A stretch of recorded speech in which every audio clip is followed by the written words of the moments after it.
Om Namo Bhagavate Vasudevaya. Om Namo Bhagavate Vasudevaya. Om Namo Bhagavate Vasudevaya. Canto 1, capítulo 5. Narada apresenta instruções sobre Srimad Bhagavatam a Vyasadeva. Verso 24. Embora fossem parciais por natureza, aqueles seguidores do Vedanta abençoaram-me com sua misericórdia sem causa. Quando a mim, eu era autocontrolado e não tinha apego a brincadeiras. Muito embora fosse um menino. Além disso, eu não era travesso e não falava mais que o necessário. Verso 25. Apenas uma vez, com sua permissão, eu comi os restos de seus alimentos. E, por fazê-los, todos os meus pecados foram erradicados de imediato. Estando assim ocupado, tornei-me impuro de coração. E, naquele momento, a própria natureza dos transcendentalistas se fizeram atrativa para mim. Verso 24. Embora fossem imparciais por natureza, aqueles seguidores do Vedanta abençoaram-me com a sua misericórdia sem causa. Quando a mim, eu era autocontrolado e não tinha apego às brincadeiras. Muito embora fosse um menino. Além disso, eu não era travesso e não falava mais que o necessário. Verso 25. Apenas uma vez, com sua permissão, eu comi os restos de seus alimentos, e, por fazê-lo, todos os meus pecados foram erradicados de imediato. Estando assim ocupado, tornei-me puro de coração, e naquele momento, a própria natureza dos transcendentalistas se fez atrativa para mim. Obrigado, Gabriela. Obrigado, Márcia e Tulasi, pelo sadhana. Bom dia a todas. Hare Krishna. Eu peguei uma bronquite e estou ainda com um pouquinho de tosse, por isso que vocês vão me desculpar se de vez em quando eu interrompo. Eu não vou fazer o sânscrito, tá? Eu vou direto para a dissertação. Om Gyana Timirandasya Gyananjana Shalakaya Chaksurun Militam Yena Tasmai Shri Gurave Namaha Vanchakalpataribhyasa Kripa Sindhuvya Evacha Patitanam Pavanebhyo Vaishnavebhyo Namo Namaha. Hare Krishna, Krishna Krishna, Hare Hare, Hare Rama, Rama Rama, Hare Hare. Ó energia suprema, amor divina, o Mahamantra libertador do ser, desperta-me, eleva-me, envolve-me, protege-me. Hare Krishna. Então, esse é o capítulo 5, versos 24 e 25. Então, vamos ver um pouquinho de cada um para entender. Assim, bem... são versos que mostram a realidade como era a educação da cultura védica tradicional na época. Muito interessante. Bem diferente da nossa, hoje em dia. Então, ele diz assim: embora fossem imparciais por natureza, aqueles seguidores do Vedanta é um resumo dos Vedas, se chama Vedanta. Abençoaram-me com sua misericórdia sem causa. Quanto a mim, eu era autocontrolado e não tinha apego a brincadeiras, muito embora fosse um menino. Além disso, eu não era travesso e não falava mais que o necessário. Então, aqui é o menino Narada Muni, na verdade, é um sábio, né? O mestre espiritual de Srila Vyasadeva está explicando para ele como é que foi que ele se tornou um ser autorrealizado. Então, ele está explicando que quando ele era pequeno, a mãe era tipo uma empregada, né? Eles moravam num vilarejo, a mãe ficou viúva e tinha que, né, sustentar a casa. E aí veio um grupo de sábios naquele vilarejo para ficar um tempo lá para escrever. E eram sábios Vaishnavas, muito, muito puros, muito autorrealizados. E aí a mãe pediram para ela ir servir os sábios, limpar o ashram, fazer cozinhar, né? E o menino acompanhava a mãe. Então ele servindo os sábios, ele se purificou, só pelo fato de servir os sábios. Então, isso mostra que na cultura védica tradicional, os seres, né, as pessoas, elas já tinham essa consciência que a vida humana, ela não é feita só para aproveitar e gozar da vida, assim, sem nenhum objetivo, né, explorar os recursos da natureza, e esse, assim, um gozo, assim, totalmente egocêntrico. Eles tinham já a consciência que a vida humana é passageira, é temporária, e o objetivo da vida humana é se realizar espiritualmente. Então, tem três coisas, três funções na vida humana: entender quem nós somos como almas individuais, entender quem é a suprema personalidade de Deus e restabelecer essa relação com Ele. E reestabelecendo a relação com Ele, automaticamente a pessoa se liberta do samsara. Ela não precisa voltar mais, renascer no samsara, porque ela já entendeu a lição. Ela já entendeu que a função dela, como alma, para ser feliz, é estabelecer uma relação de amor com o Ser Supremo, com a fonte.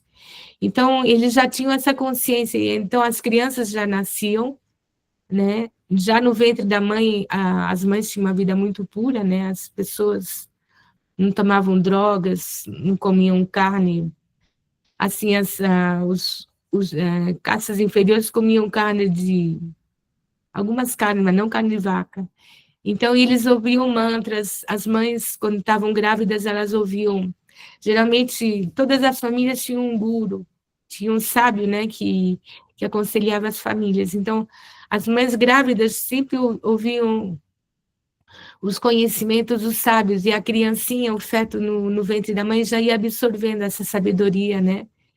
Então, elas já nasciam, não nasciam como monstrinhos, né, que as crianças são monstrinhos, né? São adoráveis, a gente ama elas, mas são bichinhos, às vezes, detestáveis. Então, as crianças, elas já, já aprendiam a se autocontrolar, a se disciplinar. Não é que elas não brincavam, que não eram felizes, não, não é isso. Elas brincavam, faziam todas as travessuras de criança, mas tinha um momento que era a disciplina, tinha um momento para estudar, tinha um momento para servir os sábios, né? E tinha um momento para brincar. Eram crianças normais, mas elas tinham essa educação que não tem hoje em dia, né? Então, Narada Muni, que era uma criança, ele tinha... Quando os sábios vieram para o ashram, eu não sei, ele tinha talvez entre 5 e 8 anos, alguma coisa assim.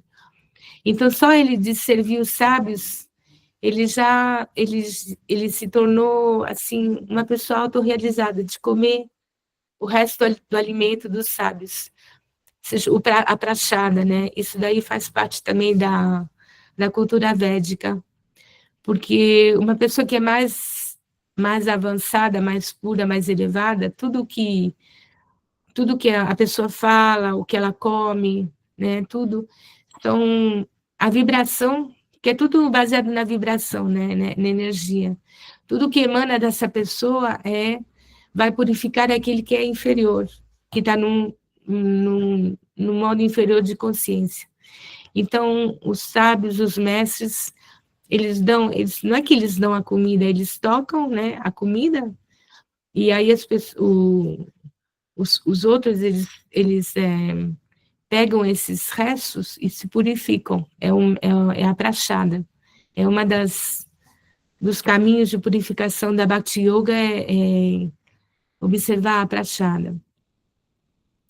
Então, no verso 25, ele diz assim: apenas uma vez, com sua permissão, eu comi, aqui está explicando, eu comi os restos de seus alimentos, e por fazê-lo, todos os meus pecados foram erradicados de imediato. Estando assim ocupado, tornei-me puro de coração, e naquele momento a própria natureza dos transcendentalistas se fez atrativa para mim. Então é assim, é como Nós somos almas condicionadas, totalmente como numa hipnose, né? Você vê assim o povo andando no mecânico, né? Dormindo, comendo, trabalhando, se divertindo, que faz parte do lazer, faz parte do dormir, né? Totalmente na mecânica, né? Não pensando qual é a meta da vida, por que que eu estou aqui, né? Por que que eu tenho esse corpo que me foi dado tão sofisticado, por que que a criação existe, por que eu existo, né? Todas essas perguntas, o povo condicionado não tem tempo de fazer essas perguntas, né? Eles vivem para a manutenção da sua espécie, né? Como os animais. Aí, de repente, tem uma doença, tem um acidente, alguém morre na família, e aí pá, né? Aí a pessoa para e começa a despertar pelo sofrimento.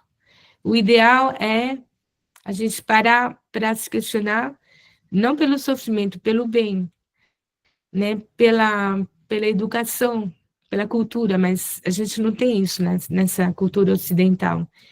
Então, 99% das pessoas elas despertam pelo mal.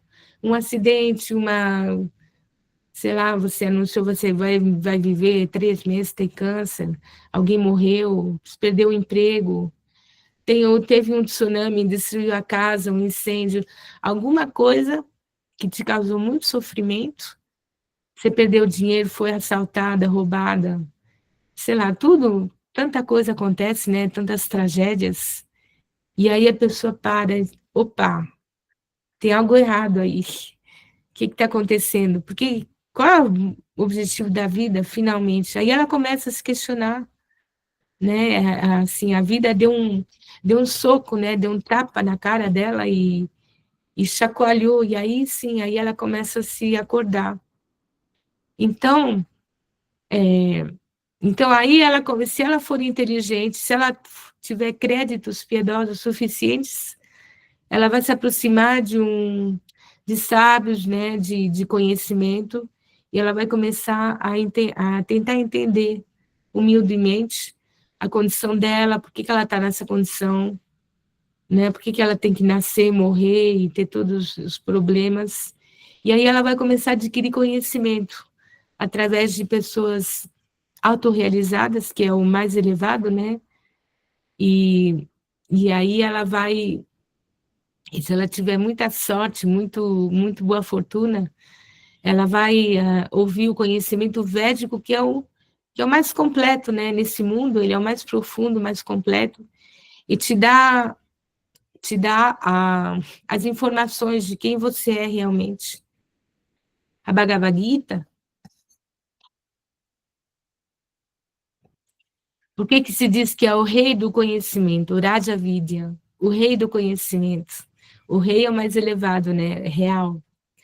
Porque ela te dá essa informação sobre quem você é realmente, que não existe em outras fontes de conhecimento. Existe, mas é muito limitado, né? E o conhecimento védico te dá quem você é realmente. E qual a meta da vida humana. E como atingir essa meta. Você não é o corpo, você é uma alma, você é Atma. Então, isso aqui não é o seu lugar. Isso aqui é um lugar temporário de escuridão, de ilusão, onde você sofre, você é chicoteada pela ilusão, pela simulação, né, que se chama Maia, e o seu verdadeiro lugar não é aqui. Aqui você está de passagem. O seu verdadeiro lugar é no reino de Deus, na transcendência, lá de onde você nunca saiu de verdade. E aí a pessoa começa a ouvir essas coisas todas, e diz, puxa vida, acho que é verdade. Será que é verdade? Aí ela começa a estudar, pesquisar se realmente tudo isso é verdade ou é fake news, né? Aí ela começa a fazer pesquisas, né? E ela se torna uma buscadora, não uma pessoa religiosa, mas uma buscadora, uma pesquisadora do campo espiritual, para ver realmente se tudo é verdade, se faz sentido. E somente quando ela tem certeza absoluta, aí ela toma firme determinação e decisão. Ok, tudo isso é verdade, eu comprovo com a minha inteligência minha clareza sem drogas, sem ter sido influenciada por nada nem ninguém. Eu entendo que isso daí é verdade e eu reconheço que é para o meu próprio bem, para a minha própria felicidade. Eu vou tomar a decisão de me engajar a 100% nesse caminho, porque eu quero sair daqui. Eu entendi que aqui não é minha casa. Minha casa é no reino de Deus, na transcendência. E aqui não é um lugar onde eu posso ser feliz. Como dizem os mestres, aqui não é um lugar para cavalheiros e damas. Cavalheiros e damas que são tem muita classe, né? Aqui não é um lugar para eles, aqui é um lugar é um lugar de provas, né? É um túnel escuro onde nós somos constantemente cercados de provas, de testes, né? E de dificuldades. Então, as pessoas bem educadas, nobres, elas não ficam aqui. Elas vão para um lugar onde se equivale a elas, né? E a alma é um ser nobre, a alma espiritual, o Atma, é uma dama, é um cavalheiro, cheio de nobreza. Então, ela vai voltar para o lugar onde as pessoas se parecem com ela. E aí ela vai ser feliz, vai ter paz, né? Que não vai ter mais todas essas provas, né? Então, é isso. Narada Muni, ele explica a trajetória dele para Vyasadeva, né? Explicando como ele chegou a ser uma alma autorrealizada, é pela associação de seres autorrealizados, é o único jeito, né? Seres autorrealizados são como médicos muito experientes, como cirurgiões de mais alto nível. Eles vão cortar o tumor da ignorância, eles vão arrancar o câncer da ilusão, da ignorância, e você vai ficar estabelecido saudável no conhecimento realizado. Só um médico experiente pode tirar esse câncer de você, para você ficar saudável espiritualmente, e aí ser feliz, e poder também se tornar você mesmo um médico para libertar os outros, né? Desse câncer da ignorância. O câncer mata o corpo físico, mas o câncer da ignorância, ele mata a alma uma vez, duas vezes, três vezes, né? E a alma, ela renasce no samsara o tempo todo. Então, é muito sofrimento. Então, nós queremos nos libertar desse câncer aí da ignorância. E, para isso, a gente precisa das escrituras e da associação de grandes almas realizadas, que vão nos operar e nos trazer de volta a consciência saudável. Muito obrigada pela participação de vocês. Eu vou parar por aqui. Hare Krishna, Krishna Krishna, Hare Hare, Hare Rama, Rama Rama, Hare Hare. Ó energia suprema, amor divina, desperta-me, eleva-me, envolve-me, protege-me. Hare Krishna.